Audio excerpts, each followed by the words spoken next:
Hey, Jason Hovelman here with Engine House Training and the new Fire Officer Facebook page.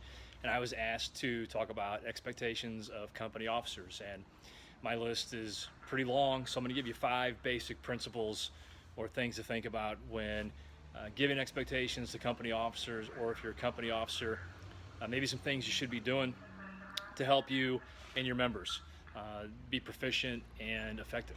So the first one is to be professional, and that means the way you look, the way you answer the phone, the way you greet people, the way you present yourself at all times. It's not just when you're on calls or just when you have a PR assignment.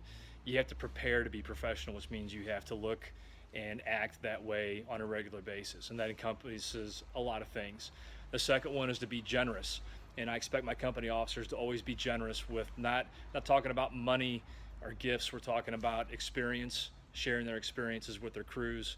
We're talking about the knowledge that they have through time on the job and from classes and training drills that they've gone and attended, from classes they've taken, from calls that they've been on. We want the company officer to be generous with all of that knowledge, all of that experience that to share with their members. We want them to be constructive at all times whenever things don't go the way that we think they should go, whenever they have a member who's struggling or not doing as well as you think they should be. And also expecting that of their crew members is to not demean, not to humiliate, not to make fun of, not to make them feel worse than what they probably already do because they're struggling at whatever it is they're struggling at. Be constructive at all times. That means lifting them up, solving the problem, letting them know what they're doing well, but also in a constructive, helpful manner. Let them know what they need to work on. The other thing we want them to do is to be productive. It's not finding busy work. It's more about how you go about your daily business. And I always mention it that on the fire ground, anytime there's kinks that we come across, we want to fix them, and we want to take care of those things. The other thing is that being productive means when you find a problem, at that point, it's your problem to take care of. Doesn't matter who left it, we'll deal with that later on.